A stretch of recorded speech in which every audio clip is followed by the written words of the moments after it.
কে দেখবেন কি? আমি কি পরিমণি? কে দেখবেন আমার?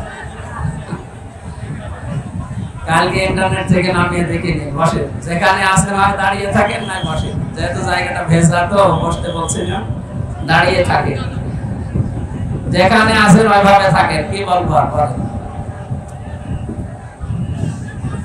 সেলখানাতে দেখতাম মাঝে মাঝে যে আদালতে যখন নিয়েছে তো পরিমণিরে মানুষ এভাবে হোক রেখে দিত। আমি কি, আমার দেখার কি আছে? ওটা পুরুষ মানুষ। বসে ভাই যারা দাঁড়িয়ে আছেন ওখানে দাঁড়িয়ে থাকেন, জায়গা পেলে বসেন। আমি বসতে বলছি না, কারণ জায়গাটা এখনো ভেজা। আমার এইটুকু আসতে কত সময় লেগেছে দেখেছে? আমি 2:45 এখানে এটা পৌঁছিয়েছি। খাবার খেয়ে এটুকু আসতে এই পর্যন্ত 4টা বাজে। এখন রাস্তাঘাটে আপনি চলে যেতে বলবো না, একটা পা ফেলার জায়গা নেই বাইরে। আমার মনে হয় 5 তারিখের আগে যদি আপনারা এত মানুষ আসতে, কখন 144 ধারা 45 ধারা চালু হয়ে যেত। যাক, সুযোগ আল্লাহ যখন দিয়েছেন, আমরা সুযোগকে নিয়ামতের যে শুকরিয়া আদায়ের মাধ্যমগুলো আছে কোরআনে কারিমে বর্ণিত, আমরা ওইভাবে সামনে অ্যাপ্লাই করব ইনশাআল্লাহ। ইবাদত যেহেতু চলছে, আপনি তো ইবাদতের মধ্যে মনে করেন নাকি? কি আশ্চর্য, কথা বন্ধ করেন। এমনিতেই মানুষের গরমে সহ্য হচ্ছে না, আমাদের কথা বলবেন না ভাই। নামাজ আমরা ইবাদত মনে করে পড়তে যাই, নামাজে দাঁড়িয়ে কেউ কথা বলে? এদিকে ওদিকে তাকায়, শুধু কয়েকটা ফ্যান আছে এটা গুনিয়ে নেয়। ওইটা যদি ইবাদত মনে করে এত কন্ট্রোল করেন নিজেকে, এটাও তো ইবাদত চলছে। 1 ঘন্টা সময় দেন, তাফসীরুল কোরআন মাহফিল লিখে দিয়েছেন, এটা হক আদায় করা দরকার। আমরা চেষ্টা চালাচ্ছি খুব তাড়াতাড়ি আল্লাহ আমাদেরকে কোরআনে কারীম থেকে কিছু কথা শোনার এবং প্র্যাকটিক্যাল লাইফে যেন আমল করতে পারি, ওইরকম মন মানসিকতা তৈরি করার তৌফিক দেন, আমিন। যিনি আমাদেরকে নিয়ে এসেছেন তার জন্য বলেন আলহামদুলিল্লাহ। দরুদ আর সালাম পড়ছি আমাদের নবী মুহাম্মদ রাসূলুল্লাহ সাল্লাল্লাহু আলাইহি ওয়াসাল্লামের প্রতি। কোরআনে কারিমে আল্লাহ তাকে বিশেষ করে 7টা নামে ডাক দিয়েছেন। আমরা যেহেতু তাফসীরে প্রবেশ করব, এজন্য ভূমিকায় কথাগুলো কয়েক মিনিটে বলা জরুরি মনে করছি, খুব খেয়াল করে শুনে। কোরআনে কারিমে আল্লাহ রাব্বুল আলামিন নবীজিকে ডাক দিয়েছেন বিশেষ করে 7টা নামে। তার 1 নাম্বার নাম হচ্ছে ইয়াসিন। কি বললাম?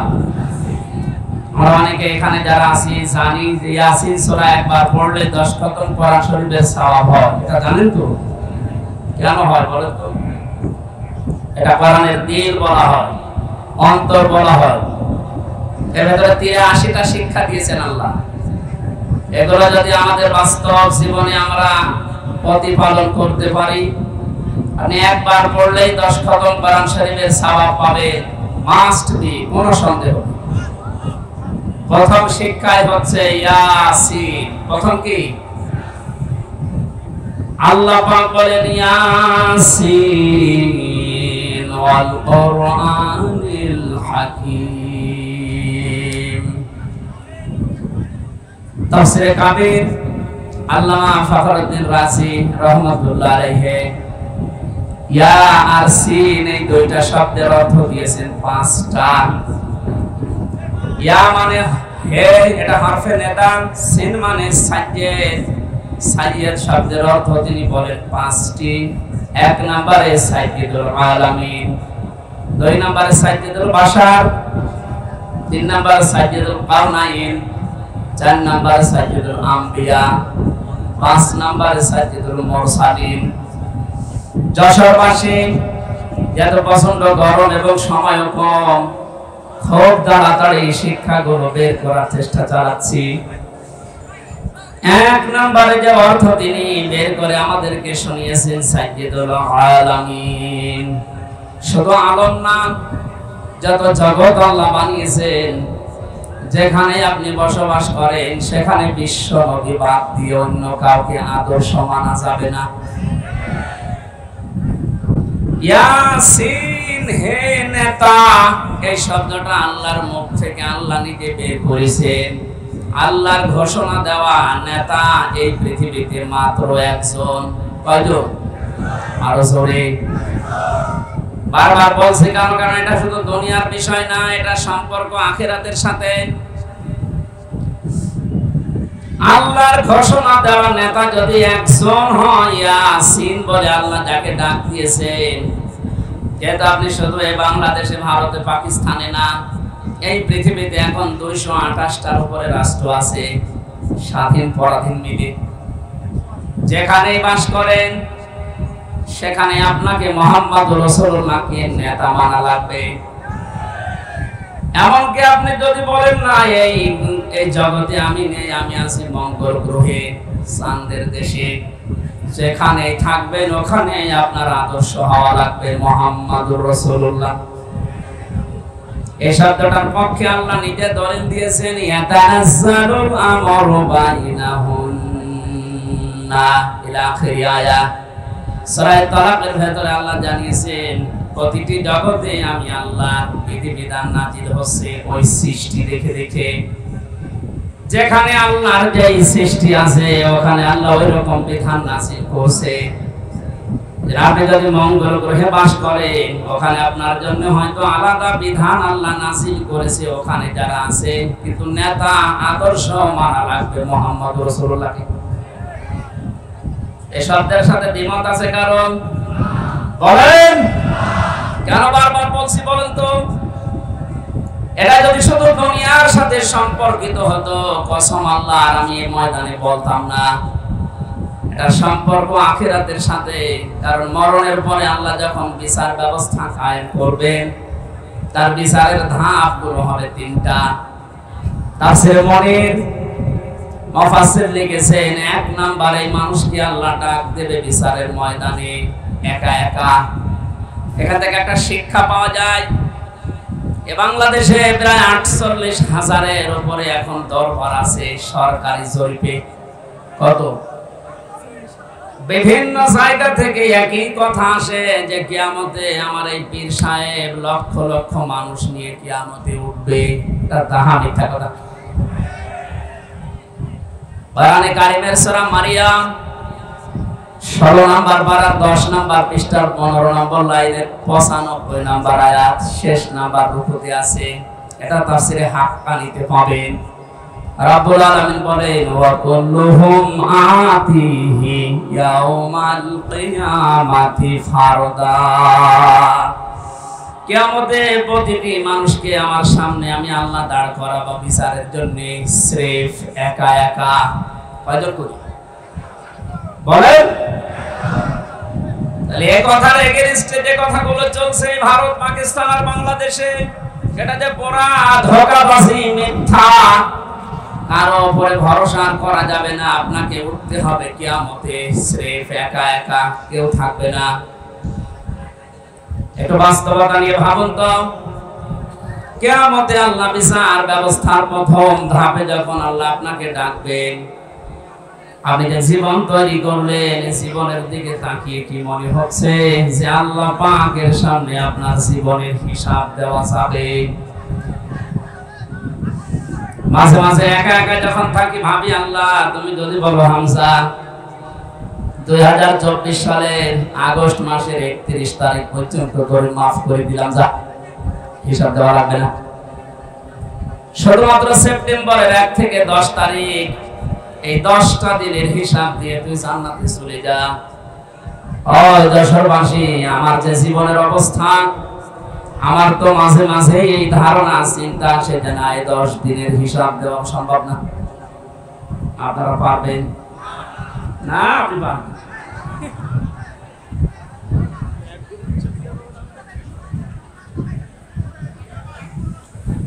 কিয়ামতের দ্বিতীয় ধাপ সেটা শুরু হবে, এবার আল্লাহর একা ডাকবে না। কোরআনে কারীম জানিয়েছে, ইয়াউমা নাদউ কুল্লা উনাসিন বিইমামিহিম। সূরা বানী ইসরাঈলের 72 নম্বর আয়াতের প্রথম অংশে আছে, আল্লাহ পাক বলেন কিয়ামতের দ্বিতীয় ধাপে বিচারের জন্য প্রতিটি মানুষকে আমি আল্লাহ ডাক দেব তার নেতার সাথে। এতক্ষণ পর্যন্ত যে 4-5 মিনিট আপনাদেরকে আমি উল্টাপাল্টা বলছি না, এই কারণে কিয়ামতে কিন্তু আপনি এবার দ্বিতীয় ধাপে আল্লাহর কাছে একা উঠতে পারবেন না, নেতা সহ উঠতে হবে। আগে আপনার নেতা, এরপরে কর্মী। যশোরবাসী, পাশের জেলায় তো আমার বাড়ি, আপনাদেরকে খুব ভালোবাসি। আমি কোরআনের চোখ লাগিয়ে দেখতে পাচ্ছি যে আমাদের জীবন ভুল পথে আছে। যেহেতু আল্লাহ নিজে জানিয়েছেন কিয়ামতে আপনাকে আপনার নেতার সাথে ডাকবে, আগে নেতা এরপরে আপনি। এবার নিজে ভেবে বলেন তো যে নেতার আদর্শ আপনি মানেন, যার পেছনে স্লোগান দেন, যাকে ভোট দেন, যার আদর্শ মেনে আপনি খুশি, সেই লোকটা যদি আপনার সামনে কিয়ামতে থাকে, আপনি তার পেছনে বলেন ওর যা চরিত্র, ওর যা আদর্শ, ওর যা চেহারা সুরাত, ওকে দেখে আল্লাহ মাফ করবে বলে মনে হয়? দেখলে এখন বলছে না, ও তো ধরা খাবে।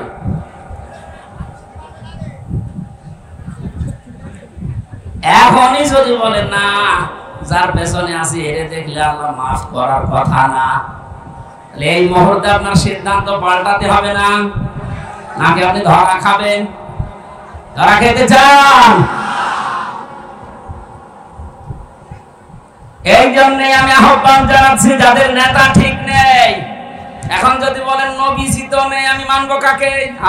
কোরআনে কারীম জানিয়েছে ইয়া আইয়ুহাল্লাযীনা আমানু আতিউল্লাহা ওয়া আতিউর রাসূলা ওয়া উলিল আমরি মিনকুম ইলা আখির আয়াত। সূরা নিসা 5 নম্বর পারা 6 নম্বর পৃষ্ঠা 10 নম্বর লাইনে 59 নম্বর আয়াতে এটা প্রথম অংশে আছে। এটা তাফসীরে ফি জিলালিল কোরআন পাবেন। সাইয়্যিদ কুতুব লিখেছেন, আল্লাহ ডাক দিয়েছেন ঈমানদারেরা আমাকে মেনে নাও, আমার আনুগত্য করো, আমার রাসূলের আনুগত্য করো। আর তোমাদের ভেতরে যারা উলিল আমর আছে, নেতা আছে, যশোরবাসী, আল্লাহ এবং রাসূলের আনুগত্য করা লাগবে। এখানে কোনো শর্ত দেওয়া যাবে না, প্রশ্ন করা যাবে না।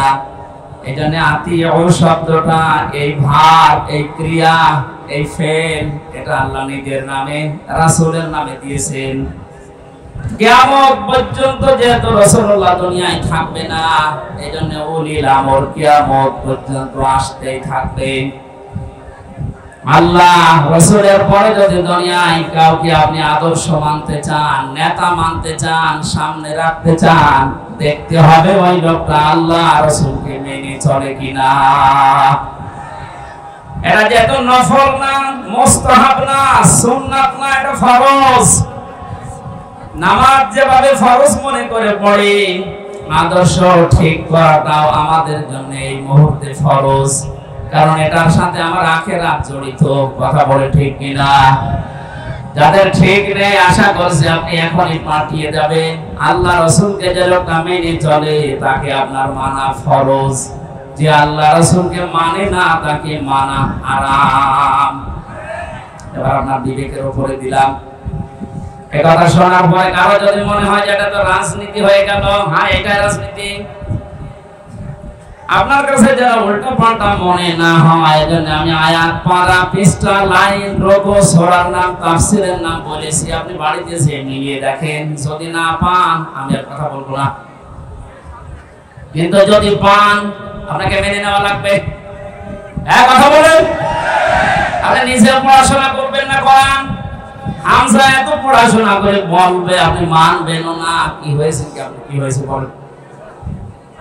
আহ্বান জানাচ্ছি আপনার সাথে যেহেতু আখিরাত সম্পর্কিত, এখানে আদর্শটা ইয়াসিন বলে আল্লাহ যাকে ডাক দিয়েছেন তাকে আপনি মেনে নেবেন বলে আমার বিশ্বাস। নয়তো আপনি এত কষ্ট করে লোক দেখানোর জন্য এসেছেন।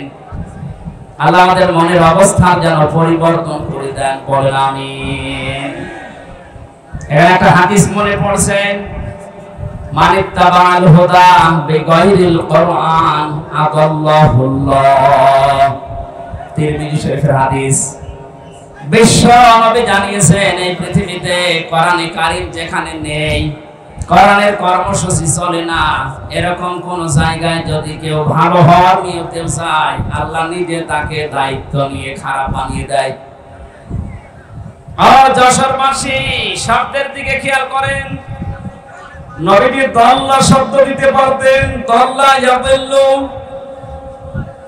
তাহলে বাংলার অর্থ আসতো আপনি নিজেই নিজেকে খারাপ বানিয়ে ফেলেছেন।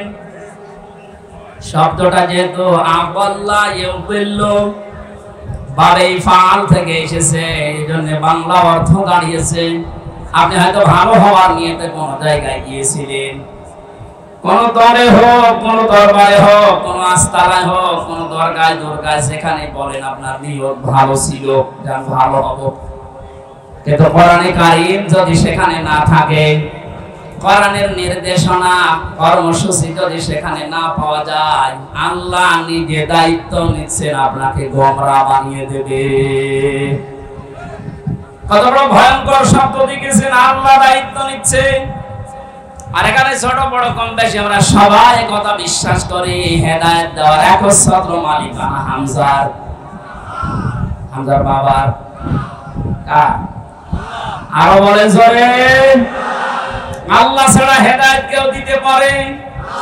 তিনি বলছেন আমি তোকে খারাপ বানাবো, যেখানে কোরআন নেই ওখানে যদি ভালো হওয়ার নিয়ে তো তুই যাস। যেহেতু ভালোবাসি আপনাদেরকে, বিভাগে আমার বাড়ি, অন্য বিভাগের লোক সেখানে চাই জায়গা, আপনারা তো যাবেন জান্নাতে। আজকে থেকে অন্তত সিদ্ধান্ত নিয়ে বাড়ি যান, কোরআন যেখানে নেই ওই দল যদি আমার বাবাও কায়েম করে আমি ওই দলে নেই। এটার সাথে একমত আছেন কারা দেখি? এই আন্দাজে হাত তুলবেন না, হাত তুলে আবার উল্টিয়ে যাবেন। ঠিক আছে, হ্যাঁ বসেন বসেন।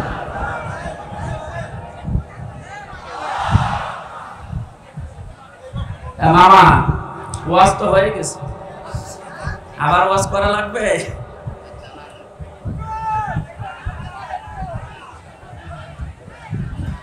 এখন আমার মনে হয় মাথায় যাদের হালকা মগজ আছে, তার কাটা না, তারা বুঝে ফেলেছেন কোরআন যেখানে নেই ওখানে আমি যাব না। তাহলে এই দেশে কোরআন বাদ দিয়ে কোন দল থাকার কথা বলেন? এটা শুধু আজকে সামিয়ানার নিচে হাত তুলে শেষ না, এটা কিন্তু আল্লাহকে দেখিয়েছেন যে কোরআন যে দরবারে নেই ও দরবারে আমি যাব না, কোরআন সেই দলে নেই ওই দলে আমি থাকব না। এটা মেনে নিতে পারলে আজকের এই মাহফিল সাকসেস। যে অবস্থা আমরা দেখতে পাচ্ছি, কোরআনে কারিমের দিকে মানুষের ঝোঁক সেভাবে বেড়ে গেছে। ওয়ারাইতান নাসা ইয়াদখুলুনা ফি দীনিল্লাহি আফওয়াজা। আল্লাহ পাক বলেন, হে নবী, যখন আমার সাহায্য আসবে তখন আপনি বিষয় দেখতে পাবেন। আর বিষয়ের যতগুলো ধাপ আছে তার প্রথম ধাপ এটা, বিষয় আসলেই মানুষ দলে দলে পালে পালে আমার ইসলামে প্রবেশ করবে।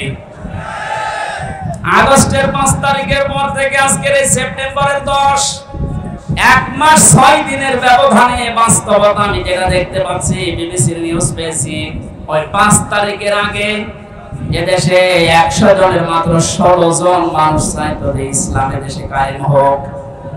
অথচ 1 মাস 5-6 দিনের ব্যবধানে গতকালকে রিপোর্ট বেরিয়েছে এই দেশে এখন 100 জনের 34 থেকে 35 জন মানুষ চাচ্ছে দেশে ইসলাম কায়েম হোক। এই জরিপটা ভালো না খারাপ? কিছুদিন যেতে দেরি ভাবেন, মুক্ত পরিবেশে ইসলাম প্রচার করার ব্যবস্থা করেন, মানুষকে আপনি একটু ছাড় দেওয়ার চেষ্টা চালান। মুসলমান তো দূরের কথা, বহু হিন্দু এই 1 মাস 6 দিনের ভেতরে আমি মুসলমান বানিয়েছি। ওরা দলে দলে পালে পালে আসার চেষ্টায় আছে। আর যারা হালকা সালেম ছিল, আমার বাড়ি কুষ্টিয়ার হালসা, আমার বংশের 100 জনের 98 জন ছিল সালেম। আমি জালেম বলছি এই কারণে, কারণ ও দলে যারা ছিল সবই জালেম। এই কথা বলছে সব জালেম না। 5 তারিখের 1:30 পর্যন্ত কেউ কল দেয়নি। বিকাল 5টার পরে আমার বংশের লোকজন বসে, বাবাজি কি হয়েছে? আমরা এখন আর আওয়ামী লীগ নেই, আমরা এখন জামাত ইসলাম। কিসের জামাত? আপনাদেরকে এখনই নেওয়া হবে না, আরেকটু পরে। এখানে ছোটখাটো জালেম যারা আছে ওরা কিন্তু অনেকে ঘুরে গেছে, এখন দেখছে যে না বহু চেষ্টা চালালাম এই কয়দিনে হালে পানি নেয়নি। 5 তারিখের পর থেকে এই পর্যন্ত আমরা প্রায় 8-9টা ইস্যু দাঁড় করাতে দেখেছি, একটাও এদেশে টেকে নাই। ওরা প্রথম চেষ্টা চালিয়েছিল হিন্দুদেরকে দিয়ে, বলেছিল সংখ্যালঘু। খুশির সংবাদ, বাংলার জামাত ইসলামের কেন্দ্রীয় আমির ডক্টর শফিকুর রহমান ঘোষণা দিয়েছে দেশের সংখ্যালঘু সংখ্যা গুরু বলে কিছু নেই। হিন্দুদের এখন ভ্রমণের ভেতরে এই সাহস। আজকে একটা রিপোর্ট দেখলাম, এক হিন্দু জানিয়েছে এদের যদি ইসলামের হাতে তুলে দেওয়া যায় আমরা সব চাইতে বেশি নিরাপদে থাকবো। ওটা নিয়ে যখন হাতে পানি নেয়নি তখন চেষ্টা করছে, দেখি প্রধান বিচারপতিকে দিয়ে একটা চেষ্টা চালিয়েছে, পারে নাই। ওইদিন আমি কোর্টে ছিলাম, এরপরে চালিয়েছে আনসার দিয়ে। কিসের আনসার? কোথায় ছিলেন আপনি এতদিন? আপনার দাবি কোথায় ছিলেন 15 বছর? বলেন। 42,000 আনসার নিয়োগ দিয়েছে এই কয়েক বছরে, তার 32,000 গোপালগঞ্জে। আমরা যে এখনো 63টা ছিলাম লোক আছি, আমরা কি ঘাস কাটবো? ভান্ডার তো একটা শেষ থাকে। জিপিএ 5 তে আমাদের চাকরি হয় না, আর ওদের 2.2। তার মানে বোঝা যাচ্ছে যে দুর্বেশনতে আমরা ধরে ফেলেছি। আমার মনে হয় পুলিশ ছাড়া কিছুদিন যেভাবে দেশ চলেছে, পুলিশের মতো এত বড় বাহিনী ছাড়া যদি দেশ চলতে পারে, আনসার ছাড়া দেশ চলবে একা। মনোবলটা নিয়ে বাহিনী বিলুপ্ত করে দেন। এরপরে চেষ্টা চালিয়েছে ডাক্তারদেরকে নিয়ে, পারে না। এখন শুনছি সামনে ওদের দুর্বিসন্ধি গার্মেন্টসের কর্মীদেরকে লাগাবে, আশা করছে হালে পানি নেবে না। জালেমদের যা চরিত্র এই 16 বছরে তো দেখেছি, ওরা দেখবেন গলন্ত ঘাটের এই বেশ্যাদের কোন হবে। যাই করছেন কিছুতেই কিছু হবে না। অনেকে বুঝে ফেলেছেন যে না, জালেম যখন শেষ, অন্তত আমি আর জালেম হয়ে আল্লাহর টার্গেট হব না। কারণ জালেম যারা এরা হামজার টার্গেট কার? বলেন। যশোরবাসী কান খাড়া করেন, কোরআনে কারীম জানাচ্ছে ইন্নামাস সাবিলু আলাল্লাযীনা ইয়াযলিমুনান নাস ইলা আখিরি আয়াত। সূরা শুরা 25 নম্বর পারা 6 নম্বর পৃষ্ঠা 13 নম্বর লাইনের 42 নম্বর আয়াতে। এটা তাফসীরে ইবনে কাসির আছে। ব্যাখ্যা সহ বলতে গেলে অনেক সময় লাগবে, যেহেতু আমি একটা আয়াত পড়েছি একটা টার্গেট নিয়ে। আল্লাহ রাব্বুল আলামিন জানিয়েছেন আমি নিজে মামলা দায়ের করব, নিজে কেস দেব, নিজে অভিযোগ দায়ের করব তাদের বিরুদ্ধে যারা মানুষ হয়ে মানুষের উপরে জুলুম করেছে। সামনে করবে, এখন করছে না অনেকে জুলুম। বড় জালেম যারা, তাদের জুলুম এই 16 বছরে বন্ধ হয়ে গেলেও বাস্তবতাটা 5 তারিখের পর থেকে 1 মাস 5 দিনে দেখছি অনেক মুনাফিক এখনো জুলুম থেকে থেমে নেই। আমি নিচে নামলাম না, এরপর যদি আপনি না বোঝার ভান করে থাকেন, জালেমরা তো টার্গেট আল্লাহ। আপনি তো মুনাফিক ছিলেন, কোন কারণে জালেমের খাতায় আপনি নাম লেখালেন? আপনি থামবেন। আশা করছি আমরা কারো উপরে জুলুম করব না, করতেও দেব না ইনশাআল্লাহ। কারণ জালেমরা আল্লাহর মামলার আসামি, জালেমরা মামলার আসামি হামজা। বলেন বলেন, জালেমদের বিরুদ্ধে মামলা দেবে কে? আমরা সবাই জানি বাদী যত কঠিন হয়, শক্ত হয়, বড় হয়, মামলা তত কঠিন হয়। আমি যে 3টা বছর জেলে ছিলাম, জীবনে আমার জেলে থাকা লাগতো না। মা বাদী যদি সলিমতি কলিমতি হতো, 2 থাপ্পড় দিয়ে বের হয়ে চলে আসতাম। তো বাদী তো এমন একজন, তো থাপ্পড় দেবো কি করে? কয়েকদিন আগে আমার মামলা সব ঢিসমিস হয়ে গেছে। আমি মনে করলাম আদালতে জিজ্ঞাসা করি যে মাননীয় আদালতে 3 বছর তো মামলা আপনার কাছে ছিল, তখন তো আপনি কিছু বললেন না। আজকে আমার মামলা গ্রাউন্ড থেকে বলছেন এর কোনো মাল নেই, যা ছেড়ে দিলাম। এতদিন বলেননি তো। এই কথায় আমাকে শোনাতো যে হুজুর আমি করব কি, আমার হাত বাঁধা ছিল। বলেন হাইকোর্টের একটা বিচারপতি যদি বলে আমার হাত বাঁধা, কিছু করার নেই, ও চেয়ারে না বসে ভ্যান চালানো ভালো না? কোথায় পৌঁছিয়েছিল এদেশের বিভিন্ন বিভাগগুলো? কত বড় দুর্নীতিগ্রস্ত হলে বাংলাদেশের জাতীয় মসজিদের ইমামও পালিয়ে যায়। পৃথিবীর ইতিহাস তৈরি করে গেল, মসজিদের ইমাম পর্যন্ত পালিয়েছে।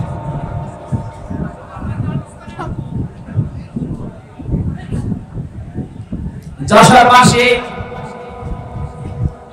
আমার মামলার যেহেতু বাদী ছিল এমন একজন আমার মাওলানা মামুনুল হকের, বহুবার মামলা আমরা তুলেছি, প্রায় 30 থেকে 31 বার। সিএমএম কোর্ট, জজ কোর্ট, হাইকোর্ট, যতবারই মামলা তোলা হয় বলে না উপরের নির্দেশ। কার? উপরের নির্দেশ ছাড়া হবে না। জানি যে আপনার দোষ নেই, কিন্তু আমার হাত বাঁধা। মাননীয় আদালত এই দিন বলছে আমার হাত বাঁধা নেই, হাত খোলা। বৈষম্য বিরোধী ছাত্র আন্দোলনে যারা জীবন দিয়েছে প্রায় 1700-র উপরে মারা গেছে, আর 2700-র উপরে এখনো হাসপাতালে আছে। এদের যে 9টা দাবি ছিল, প্রথম দাবি সবার হাত আমরা খুলতে চাই। এক কথা বলুন, কারো হাত বাঁধা থাকবে না। এদেশে 1628 জন মানুষ আছে এই চেয়ারে, সব হাত বাঁধা ছিল, শুধু একটা হাত খোলা ছিল। সে যাই হোক, আপনার বলার দরকার নেই, আসলে নাম ধরা ঠিক। এই একটা হাত খোলা ছিল, বাকি 1628 জন যারা আছে সব চেয়ারের হাত বাঁধা, এখন হাত খুলে গেছে। আমরা চাই সংস্কার যখন আরম্ভ হয়েছে বাংলাদেশে, খুব তাড়াতাড়ি যারা দায়িত্বে আছেন এই 1628 জন মানুষকে পাল্টিয়ে নতুন মানুষ এখানে নিয়ে আসেন। কারণ এগুলো সব জালেমদের দোষর। প্রশাসনের আজ আমার বাড়ির নিচতলায় একজন পুলিশ ভাড়া ছিল, ও যে 5 তারিখের পর থেকে কোথায় পালিয়েছে আল্লাহ জানে। লাইট দিয়ে খুঁজে পাচ্ছি, ঘর যে তালা মারা, এই মারাই আছে। প্রশাসনের উপরে মানুষের আগে ক্ষোভে, রাগে, ঘৃণা, মাত্র কয়েকটা কুলাঙ্গারের কারণে। এক কথা বলেন না কেন? বিশেষ করে এসপির যে Manirul, counter terrorism Asaduzzaman, DC Mannan, বাকিগুলোর নাম আমি ঘৃণা করি, ওদের নাম নেই না, কারণ ওগুলো মানুষ না, ওগুলো জানোয়ার চাইতেও খারাপ। তারপরে একবার করে বলছি, এই যে বেনজির, কিসের বেনজির? বেনজির, এর কোনো নজির নেই দুনিয়ায়। এই সমস্ত হারামি, খারাপি, বদসাব মানুষের কারণে আজ এই যে পেছনে পুলিশ দাঁড়িয়ে আছে, দেখলেই মানুষ ঘৃণা করছে। একটা সাধারণ মানুষের কি দোষ? যাদের কারণে এই বিভাগটা নষ্ট হয়েছে প্রত্যেককে বিচারের আওতায় আনা লাগবে। গুলির অর্ডার দিয়েছে, আরো ভিডিও করে দেখাচ্ছে, স্যার গুলি মারি একটা, মরে একটা, আর কেউ চায় না। কত বড় শয়তান! ওর বিবেক আছে? আমাদেরকে রিমান্ডে মাটির নিচে নিয়ে যেভাবে বিভিন্ন জিনিস দেখিয়েছে, আমার মনে হয় এই মানুষগুলোকে এখন ওই জিনিসগুলো দেখানো দরকার। আমার শেষ পর্যন্ত বলেছিল, যা বলতে বলছি যদি না বলেন, 11 ঘন্টা আমার টাঙিয়েছে। আমি বলি না বাড়িতে, কারণ এরা দুঃখ পাবে এই কারণে। চোখ কালো কাপড় দিয়ে বেঁধে রেখে, পেছনে হাত বেঁধে, ডান্ডা বেড়ি দিয়ে, মাথায় দড়ি দিয়ে 11 ঘন্টা টাঙিয়েছে। আমার 4 রকম নামাজ পড়তে দেয়নি, সব ইশারায় পড়েছিলাম। এই কথা শুনতে না। যে মানুষগুলো এর সাথে জড়িত ছিল এখন বলছে এদের মাফ করে দেন। না, এই মানুষগুলোর কোনো মাফ নেই। জামাতের কেন্দ্রীয় আমির ডাক্তার শফিকুর রহমান জানিয়েছে, যারা নির্দিষ্ট অপরাধী এদের মাফ নেই। কথা বলেন, এদেশের 18 কোটি মানুষ যদি আপনাকে মাফ করে দেয়, ব্যারিস্টার আরমানের বউ জীবন মাফ করবে না, আমার বউ মাফ করবে না। কোন কারণে আপনি আমাকে 3 বছর আটকালেন? কোন দোষ পাননি, 3টা বছর পরে বেকসুর খালাস দিলেন, তার মানে আদালত প্রমাণ পেয়েছে যে আমি নির্দোষ, আমার কোনো দোষ নেই। এক কথা বলেন না কেন? বিনা কারণে যে আমাকে 3টা বছর আটক রাখলেন, জেলখানায় রাখলে আমি কিছু বলতাম না। এমন জায়গায় রেখেছিলেন, ফাঁসির কন্ডেম ছেলে, ওখানে থাকার উপযুক্ত আমি নাকি মার্ডার মামলার আসামি? বলেন। আমার যে মামলা দিয়েছিল মূল্য শুনিও না, কুলসুমি করলেও শাস্তি দেয় না। আর আপনি ফাঁসির কন্টেম ছেড়ে দিনের পর দিন, মাসের পর মাস, বছরের পর বছর বিচ্ছিন্ন রেখে দিয়েছে। আজ পর্যন্ত আমার মেয়েটা এখনো স্বাভাবিক হয়নি, ছোট মেয়েটা আমার কাছেও আসে না। আপনি হামজার মামলার আসামি তো হয়েছে, আপনি আল্লাহর মামলার আসামি। সুতরাং আমি দাবি জানাচ্ছি, শুধু আমি না, আমার মতো 1,10,000 মানুষ এই বাংলাদেশের বিভিন্ন জেলে আছে। তার মনে হয় 100 জনের 70 জন কিচ্ছু জানে না। যাদেরকে ভাবে মিথ্যা মামলা দিয়ে বছরের পর বছর আটক রেখে যখন ছাড়ে নিরপরাধ বেকসুর খালাস দেয়, এই যে 5টা বছর 10 বছর নষ্ট করলেন। যারা মামলার আয়ু থেকে উপর পর্যন্ত জড়িত প্রত্যেককে এভাবে 3 বছর 5 বছর জেলে থাকা হবে। আর আয়না ঘরের সাথে যারা জড়িত, ব্যারিস্টার আরমান, আমার আজমি ভাই সহ যত মানুষকে আপনি রেখেছিলেন, এদের মতো আপনাকেও এরকম 8 বছর 9 বছর আয়না ঘরে রাখা লাগবে। এখন বাইরে যে বলে আমি কি করেছি যে আমি থাকতে পারলাম না, কি করেছেন টের পাচ্ছেন না? এদিকে আসেন, আসেন, এদিকে আসেন, আপনাকে টের পাচ্ছে। মানুষ, একটা জীবিত মানুষকে কবর সেলের ভেতরে 8টা বছর। আমার সাথে মুফতি ফখরুল ইসলাম ছিল, একটা এত বড় আলেমকে ওরা এই হাত পায়ের ভেতর দিয়ে দিয়ে সামনে রডের সাথে দিয়ে তালা লাগিয়ে দিয়েছে। 1.5 মিনিট সময় দিত টয়লেটে। পৃথিবীতে এত কষ্ট দেওয়া যায় মাটির নিচে, না দেখলে আমারও বিশ্বাস হতো না। এই সমস্ত কাজ করতেন, এরপর আপনার মনের ভেতরে একটু আফসোস আসে না? আবার মুখ খুলে বলে, আবার ঘাবড়াবেন না, আমরা ভয় পেয়ে যাই, নরম হয়ে যায়। করে নরম বানানো দরকার। সংস্কার যখন আরম্ভ হয়েছে, আশা করছি খুব তাড়াতাড়ি জালেমদের দোষর ছাড়া সব এগুলো আল্লাহর মামলার আসামি। কার মামলার আসামি? যারা আল্লাহর মামলার আসামি হয়ে গেছে, এরা আল্লাহর জান্নাতে যাবে, বিশ্বাস হয়? এগুলো সব জাহান্নামী মানুষ। সুতরাং এই জাহান্নামী মানুষকে আমরা বাংলাদেশে দেখতে চাই না। কথা বলেন। জান্নাতে যেতে চাইলে এখনো দরজা খোলা আছে, তওবা করে ফিরে আসে। আশা করছি কথার ইঙ্গিত বুঝেছেন। এখন মানা না মানা আপনার ব্যাপার। কপাল যদি ভালো থাকে ওমরের মতো ফিরে আসবে, আর যদি কপাল আবু জাহেলের মতো হয়, আমির হামজা না, এখানে নবী এসে ওয়াজ করলে আপনার কাজ হবে।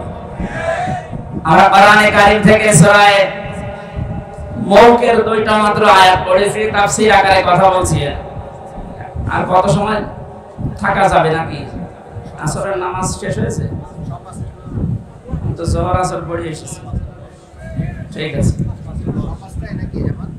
জবান খুলে কোরআনের আয়াতটা আগে পড়েন। আউযু বিল্লাহি মিনাশ শাইতানির রাজীম। বিসমিল্লাহির রহমানির রহিম। তাবারাকাল্লাযী বিয়াদিহিল মুলকু ওয়া হুয়া আলা কুল্লি শাইইন কাদির। সূরা মুলক কোন সূরা? মুলক মানে রাজত্ব। মুলক মানে কি? এই আয়াতটা, এই সূরাটা আল্লাহ নাযিল করে 30টা বিষয়ের ভেতরে দিয়েছেন। মানুষদেরকে জানাতে চেয়েছেন রাজত্বের আসল মালিক আমি আল্লাহ। মাঝে মাঝে কাউকে চেয়ারে বসাই পরীক্ষা করার জন্য। আরে রাজত্বের মালিক কে বলেন তো? আল্লাহুম্মা মালিকাল মুলকি তুতিল মুলকা মান তাশা ওয়া তানজিউল মুলকা মিম্মান তাশা ইলা আখির আয়াত। রব্বুল আলামিন বলেন, পৃথিবীর মানুষকে আপনি জানিয়ে দেন রাজত্বের মালিক আমি আল্লাহ। যাকে ইচ্ছা এটা দান করি, যাকে ইচ্ছা ওখান থেকে নামিয়ে দেন। তাহলে এই বিশ্বাস যারা করে যে রাজত্বের আসল মালিক আল্লাহ, এখানে বসলে কোনোদিন তার ভেতর আর অহংকার আসবে না। অহংকার এসেছিল বলে অনেককে আল্লাহ ধ্বংস করেছে অতীতে, এখনো করছে, কিয়ামত পর্যন্ত অহংকারীকে আল্লাহ নিজে ধ্বংস করবেন। সুতরাং এদের থেকে আমাদের শিক্ষার বিষয়ে, সামনে যারা এই পৃথিবীতে আসবে ক্ষমতার চেয়ারে, তারা যেন অহংকার না করে। এই জন্য আমি মুলক পড়েছি। আল্লাহ ঘোষণা দিচ্ছেন এবার, তাবারাকাল্লাযী, বরকতময়, সমস্ত আয়েব থেকে, অক্ষমতা, দুর্বলতা, সমস্ত দোষ ত্রুটি থেকে মুক্ত ওই আল্লাহ। বিয়াদিহিল মুলক, যার কুদরতি হাতের ভেতরে সব কিছু রাজত্ব লুকিয়ে আছে। ওয়া আলা কুল্লি শাইইন কাদির, আল্লাহ পাক বলেন পৃথিবীর সব কিছুর উপরে একচ্ছত্র ক্ষমতা চলে আমি আল্লাহর। জোরে বলেন সুবহানাল্লাহ।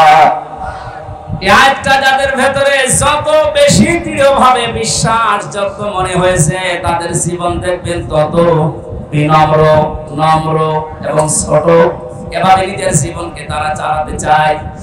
যারা বিশ্বাস করে যে না, সব কিছুর উপরে একজন ক্ষমতা চালাচ্ছে, এ মানুষটা জীবনেও কোনোদিন অহংকারী, তাকাব্বুরি নিজের ভেতর থেকে প্রকাশ করতে পারবে না। আল্লাহ এরকম বান্দাদের ভেতরে আমাদেরকে শামিল করেন, বলেন আমিন। এতক্ষণ পর্যন্ত আল্লাহ নিজের পরিচয় তুলে ধরছিলেন, বড়ত্বের, মহত্বের, বিশালত্বের। তিনি আলোচনার ধরন পাল্টিয়ে ফেললেন। আল্লাযী খালাকাল মাউতা ওয়াল হায়াতা লিয়াবলুয়াকুম আইয়ুকুম আহসানু আমালা। আমি এই যে তাবারাকার ব্যাখ্যায় হাজার হাজার শব্দ ইবনে কাসির আরফি সিলালিল কোরআনে পেয়েছি। আল্লাহর বড়ত্বের কথা, মহত্বের কথা, বিশালত্বের কথা তিনি দিয়ে সেখানে বর্ণনা দিয়েছেন। এগুলো আমি আবার দিয়ে কেন আয়াতে আসলাম? আল্লাহ জানিয়েছেন আমার আয়াতের ধরন পাল্টানোর, আলোচনার ধরন পাল্টানোর উদ্দেশ্য এই, আমি মানুষকে এখন একটা গুরুত্বপূর্ণ বিষয় আরো জানাতে চাচ্ছি।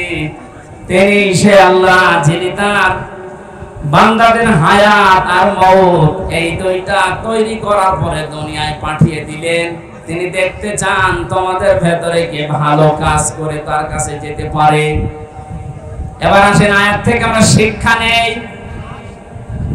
আল্লাযী খালাকাল মাউতা, আল্লাহ আগে দিয়েছেন যে আমি আগে মাউত বানিয়েছি।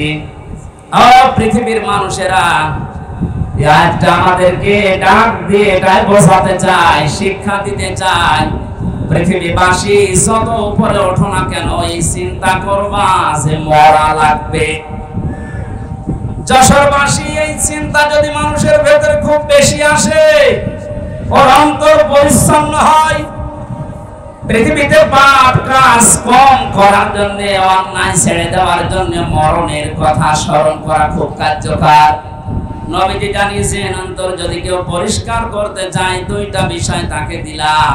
এক নম্বরে বেশি বেশি মওতকে স্মরণ করবা, জীবন পরিচ্ছন্ন হবে। দুই নম্বরে আল্লাহর কালাম নিয়ে চিন্তা ভাবনা করবা, পড়বা। জোরে বলেন আমিন। এটা আমাদের জীবন পরিচ্ছন্ন করার জন্য একটা সামনে রাখা দরকার যে আমি যত উপরে উঠি না কেন, যত কিছুর সম্পদের মালিক হই না কেন, আমাকে মরা লাগবে। কি করা লাগবে? আর জোরে বলেন। দুই নম্বর শব্দ হলো হায়াতা, আমি হায়াত বানিয়েছি। তাফসীরে মুফাসসির বলেন হায়াত প্রধানত 5 প্রকার হয়। এক নম্বরের হায়াতের নাম আমরা যেটা পার করে ফেলেছি আলমে আরওয়াহ, রূহের জগতের যে হায়াত ছিল ওটা শেষ হয়ে গেছে আমাদের। দ্বিতীয় নম্বরে আমরা এসেছিলাম আলমে ফুতুন, মায়ের পেটের হায়াতের ভেতরে 10 মাস 10 দিন ছিলাম। এবার 3 নাম্বার যেটা এখন আছে আলমে দুনিয়া, এর নির্ধারিত সময় একটা আছে আমাদের জন্য। এরপরে আরেকটা শুরু হবে আলমে বারজাখ, আলমে কবরের জগৎ, নির্ধারিত সময় ওখানে থাকবে।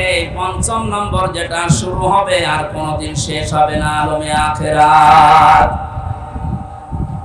আগের 2টা শেষ করে ফেলেছি, সামনে 2টা বাকি আছে, মাঝখানেরটা আছে। তার মানে বোঝা যাচ্ছে আগে যেহেতু 2টা শেষ হয়ে গেছে, সামনে 2টা আছে, মাঝখানের এটা মাস্ট বি একদিন না একদিন শেষ হবে। কথা বলে না কেন? এজন্য আমাদের উচিত এই হায়াতের জীবন থেকে মূল শিক্ষা এটা, যেহেতু আল্লাহ ছোট্ট হায়াত দিয়ে একটা বিষয় আমাদের কাছে নিতে চান, লিয়াবলুয়াকুম আইয়ুকুম আহসানু আমালা। আমি আল্লাহ দেখতে চাই তোমাদেরকে পরীক্ষা করে দুনিয়ার জীবন থেকে কে ভালো কাজ করে আমার কাছে আসতে পারো। আল্লাহ কিন্তু আকসারু আমালা দেননি যে আমি বেশি বেশি কাজ চাই, না, আহসানু আমালা, আমি ভালো কাজ চাই। এই 16 বছরে যতগুলো কাজ আমরা আঞ্জাম দিতে দেখেছি, বাস্তবতায় অধিকাংশ কাজগুলো দেখেছি বেশি বেশি, কিন্তু কাজ ভালো হয়নি। এর বাস্তব প্রমাণ কুষ্টিয়ান মেডিকেল কলেজ।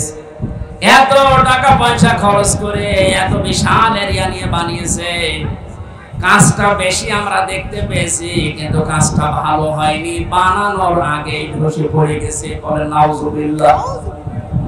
শুধু কুষ্টিয়ার মেডিকেল কলেজ না, বাংলার এই জমিনে যত বড় বড় প্রকল্পগুলো, যত বড় বড় কাজগুলো আমরা দেখতে পেয়েছি, কোরআনের আয়াত অনুযায়ী কাজ হয়েছে বেশি, কিন্তু কাজ ভালো হয়নি। আল্লাহ বলেন আমি বেশি কাজ চাই না, আমি ভালো কাজ চাই।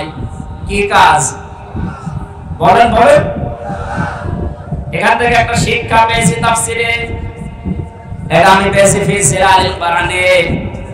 আল্লামা মামুনুল হক আমার পাশের রুমে ছিল 3টা বছর, ওনাকে নিয়ে শব্দগুলো আমি বারবার জিজ্ঞাসা করেছিলাম। আল্লাহ ভালো কাজ চান, কাজ দিয়ে উনি কি করবেন? এত আমরা এখানে সবাই জানি আমাদের যে ধাপগুলো আছে, মরণের পরে মরণ আছে, কবর আছে, হাসর আছে, মিজান আছে। কি আছে? মিজান। বলেন বলেন। মিজানের যে পাল্লার কথা আমরা জানি সবাই, কিয়ামতে আল্লাহ আমাদেরকে মাপ দেবেন মিজানের পাল্লায়। আমাদেরকে যে মাপ দেবেন কিসের পাল্লায়? আরো জোরে বলেন। মিজান মানে দাড়ি পাল্লা অনেকেই মনে করেন না। মিজান মানে মানদণ্ড, ন্যায় বিচারের মানদণ্ড। হাইকোর্টের সামনে দেখবেন একটা দাড়ি পাল্লা টাঙানো আছে, দেখেননি কোনোদিন? ওটা একদিকে মনে হয় ঝুলিয়ে থাকে, দুই দিকে সমান। বাংলার 18 কোটি মানুষদেরকে দেশের সরকার বোঝাতে চায়, ইউনিয়ন থেকে শুরু করে জজ কোর্ট পর্যন্ত যদি ন্যায় বিচার নাও পাও, এখানে আসলে যে দাড়ি পাল্লা দেখতে পাচ্ছ, এখানে ন্যায় বিচার করা হবে। যদিও এটা আমরা দেখিনি। কথা বল না কেন? মিজান মানে দাড়ি পাল্লা না, আমি কোন জায়গায় অভিধানে পাইনি। মিজান মানে মানদণ্ড। মিজান মানে কি? এবার আসেন মূল শিক্ষাটাই। পৃথিবীতে যত বিষয় আছে, প্রতিটি বিষয় যদি কেউ পরিমাপ করতে চায়, প্রতিটি বিষয় মাপ দেওয়ার জন্য আলাদা আলাদা যন্ত্র আছে। এই স্টেজ যদি আপনাকে বলি সালাম ভাই এটা মেপে দেন, এটাকে দাড়ি পাল্লায় তুলে দেবেন, কথা বলে না কেন? এটা মাপার জন্য ফিতা আছে, গজ আছে, এই কথা বলেন। এটা মাপার জন্য গজ ফিতার প্রয়োজন। ওনাকে যদি বলি এই যে পানিটা মেপে দেন, ফিতা দিয়ে মাপবে। কি দিয়ে? সিসি দিয়ে, লিটার দিয়ে। যদি বলি সাল মেপে দেন, উনি সাল কি গজ দিয়ে মাপবে। কি দিয়ে? কেজি দিয়ে, স্ট্যান্ড দিয়ে। পৃথিবীর প্রতিটা জিনিস যেহেতু মাপ দেওয়ার জন্য আলাদা আলাদা যন্ত্র আছে, কিয়ামতে যেটা আল্লাহ নিজে মাপ দেবেন তার নাম আমল। কি মাপ দেবেন? আর জোরে বলেন বলেন। আমলের বাংলা হচ্ছে কাজ। আমল মানে আল্লাহ কাজ মাপ দেবেন। কোন পাগলও এখানে বিশ্বাস করবে যে দাড়ি পাল্লার এক পাল্লায় 5 কেজি কাজ তুলে দিলাম? কাজ মানুষ দাড়ি পাল্লা দিয়ে মাপে। কি দিয়ে? দুনিয়ার প্রতিটি জিনিস যেভাবে মাপ করার জন্য আলাদা আলাদা যন্ত্র আছে, কাজ বা আমল এটা মাপ দেওয়ার জন্য আলাদা যন্ত্র আছে। কাজ মানুষ দাড়ি পাল্লা দিয়ে মাপে না, কাজ মানুষ লিটার দিয়ে, সিসি দিয়ে, গজ দিয়ে, ফিতা দিয়ে মাপে না। কাজ মাপে গুরুত্ব দিয়ে। কি দিয়ে? গুরুত্বের ভিত্তিতে কাজ মাপা হয়। এখানে গুরুত্বপূর্ণ জিনিস কি? এই খুঁটি আর সামিয়ানা, এই দুইটা আসল জিনিস। এই দুইটা থাকলে মানুষ বলবে এটা মঞ্চ বা স্টেজ। কথা বলে ঠিক কিনা? হ্যাঁ, গুরুত্বহীন জিনিসও আছে। এই যে মাইক, এই যে ক্যামেরা গুলো, এখানে যেগুলো আছে পড়ে, এই পানির বোতল, বাকি চেয়ার, এগুলো যদি নাও থাকে তাও এটা মঞ্চ হবে। পৃথিবীতে আল্লাহ ভালো কাজ চেয়েছেন, বেশি কাজ না, গুরুত্বপূর্ণ কাজগুলো যদি আপনার জীবনে না থাকে, গুরুত্বহীন কাজ দিয়ে যদি দুনিয়ার জীবন আপনি ভরপুর করে ফেলেন, কিয়ামতে আল্লাহ যখন মাপবে গুরুত্বপূর্ণ জিনিস পাবে না, গুরুত্বহীন জিনিস দিয়ে ভরে যাবে। আপনার জীবনের এই মাপ হবে শূন্য বা জিরো। নামাজের ফরজ সংক্রান্ত বিষয় আমরা অনেকে জানি যে নামাজের বাইরে এবং ভেতরে 13টা ফরজ আছে। কয়টা? 12টা। যদি আব্দুল সালাম আদায় করে, একটা আদায় করেনি, উনি যদি বলে একটা মাত্র করেনি, আমার 12টা নেকি দেন, হবে? বলেন বলেন, কয়টা? একটাও হবে না, জিরো, শূন্য। কারণ গুরুত্বপূর্ণ এটা আপনি বাদ দিয়ে দিয়েছেন, আপনি হয়ে গেছেন এখন গুরুত্বহীন। আমাদের এই কোরআনে কারিমে আল্লাহ 500 শরীয়তের বিধান দিয়েছেন, যেগুলো গুরুত্বপূর্ণ। 499টা কেউ মানে, একটা মানে না। তাহলে কিয়ামতে যখন ওকে আল্লাহ মাপ দেবে, ওর জীবনের যতগুলো কাজ ছিল সবগুলোই হবে গুরুত্বহীন। ফরজ নামাজ থেকে এই শিক্ষাটা যদি আজ আমরা বাংলাদেশে আমরা নিতে পারতাম মুসলমানেরা, সত্য কথা যেটা, এই দেশে 41, 61, 71 বছর টার্গেট দেওয়া লাগতো না, 41 ঘন্টা এই দেশ পাল্টিয়ে যাওয়া সম্ভব ছিল। আমরা আহসানু আমালা বুঝি নাই, এদের ব্যাখ্যা বুঝেছিল হযরতে মাসুম হাফেজ। ভালো কাজ কোনটা দুনিয়াতে তারা সবচাইতে বেশি জেনেছিল। আল্লাহ পাক বলেন পৃথিবীতে ভালো কাজ কোনটা তোমরা জানো? তুমিনুনা বিল্লাহি ওয়া রাসূলিহি ওয়া তুজাহিদুনা ফি সাবিলিল্লাহ বিআমওয়ালিকুম ওয়া আনফুসিকুম যালিকুম খায়রুল লাকুম ইন কুনতুম তা'লামুন। আল্লাহর প্রতি বিশ্বাস করো, রাসূলের প্রতি বিশ্বাস আনো, আর এই দুইটা দাবি সামনে রেখে জান আর মাল দিয়ে আল্লাহর দ্বীন জমিনে কায়েম করার জন্য চেষ্টা চালাও। যালিকুম খায়রুল লাকুম। আল্লাহ বলেন এটা ভালো কাজ। এটা কি কাজ? আরো জোরে বলেন। তাহলে এই পৃথিবীতে যত ভালো কাজ আছে, 1 নাম্বার ভালো কাজ এই জমিনে আল্লাহর দ্বীন দাঁড় করানো। বলেন, এটাকে দুনিয়াদারির কাজ, রাজনীতির কাজ, মানুষের কাজ, বিভিন্ন রকম উদাহরণ দিয়ে আপনি এখান থেকে কেটে পড়তে চান। অথচ আয়াত যারা ব্যাখ্যা করেছে, যারা বুঝেছে, তাদের দিকে তাকালে দেখি এটা যেহেতু বুঝেছে ভালো কাজ, ছোট মানুষ 11 বছর 13 বছর, তারপর আল্লাহর জমিনে দ্বীন কায়েম করার জন্য হাঁটুর উপরে, পায়ের গোড়ালির উপরে ভর দিয়ে হলেও তারা উৎসাহ হয়ে দেখিয়েছে যে আমি এই পরিমাপে এসে গেছি। তারা মাপে পৌঁছানোর চেষ্টা চালায়, আর আমাদের মাপে পৌঁছা সব শেষ হয়ে যাচ্ছে, আমরা আরো ছোট হতে চাই। কথা বলেন ঠিক কিনা?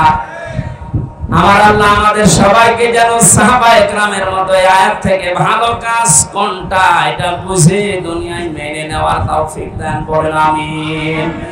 এটা শুধু পুরুষের জন্য না, নারী পুরুষ সবার জন্য আপনার জীবনের যেন টার্গেট হয়ে যায় এটা, এই জমিনে কি করে আল্লাহর বিধানটা কায়েম করা যায়।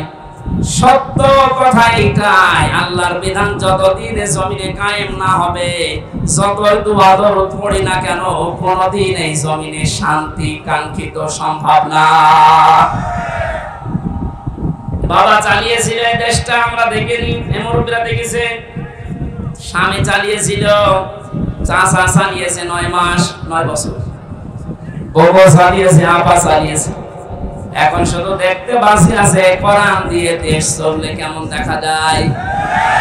কথা বলা লাগবে। এটা দেখেছেন কোনদিন? এটা দেখার দরকার না যে এটা দিয়ে বাংলাদেশ চললে কেমন দেখা যায়। কারা কারা এটা দিয়ে দেশ চলুক চান দেখে? লিল্লাহি তাকবীর।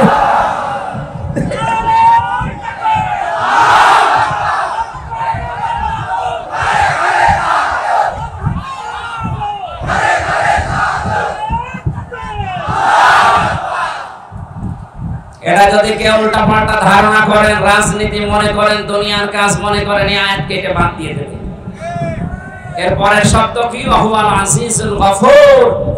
আল্লাহ বলেন এই ভালো কাজটা কেউ যদি করতে গিয়ে পৃথিবীর ময়দানে যদি কেউ ভুল ত্রুটি করে ফেলে, দোষ ত্রুটি হয়ে যায়, আমার গফুর নামের খাতিরে মাফ করে দেবে।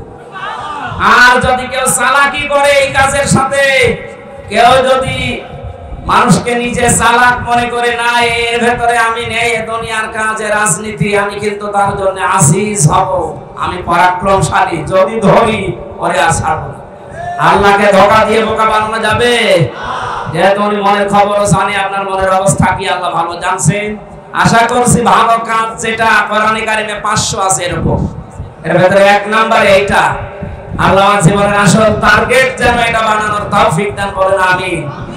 সম্মানিত মা বোনেরা, জান্নাতে যাওয়ার জন্য যে 4টা কাজ নবীজি আপনাদেরকে দিয়েছেন, ফরজ নামাজ 5 ওয়াক্ত, এটা জীবন গেলেও ছাড়া যাবে না। মেয়েদের সন্তান যখন দুনিয়ায় আসে, যদি মাথা বের হয়ে যায়, এরপরও মেয়েদেরকে তোলার ভেতরে বিছিয়ে দিয়ে নামাজ পড়ার তাকিদ দিয়েছেন নবীজি। এত কঠিন বিষয় এটা, অথচ হাঁসের খাবার দিতে যে ফরজ নামাজ ছেড়ে দেয়। আশা করছি এই ভুলটা করবেন না। ফরজ নামাজটা আগে শেষ করে নেন, নফল সুন্নাত যদি পড়ার সময় না পান পড়ে পড়েনি, কিন্তু ফরজ নামাজ ছাড়া যাবে না। 2 নম্বরে রমজান মাস আসলে রোজা রাখবেন, যে কয়টা নষ্ট হবে ওইটা পরবর্তী 11 মাসে করে দেবেন। 3 নম্বরে যাদের শরীর আল্লাহ দিয়েছেন, যেরকমই হোক এটা পর্দায় রাখা লাগবে, এটা নামাজের মতো মাস্ট বি ফরজ। মেয়েদের হাতের কবজি, মুখমণ্ডল, পায়ের পাতা খোলা রাখা জায়েজ আছে, কিন্তু উত্তম পর্দা হচ্ছে এইগুলো ঢেকে রাখা। 4 নম্বরে স্বামী যাদের আছে, জায়েজ কথাগুলো মেনে নিয়ে তাদের খেদমতে খুশি রাখা। নবীজি বলেন 4টা কাজ যদি মেয়েরা করতে পারে, আঞ্জাম দেয়, জান্নাতের 8টা দরজায় আমি আল্লাহর নবী বলছি তার জন্য খোলা থাকবে। যে দরজা দিয়ে প্রবেশ করবে কেউ তাকে নিষেধ করবে না। আল্লাহ মেয়েদেরকে এই পর্যায়ে ওঠার তৌফিক দিন, আমিন। আসরের নামাজ সময় আর 1 মিনিট আছে, আজানের আমরা শেষ করে নামাজ শেষ করে তারপরে যাবেন। আল্লাহুম্মা আমিন।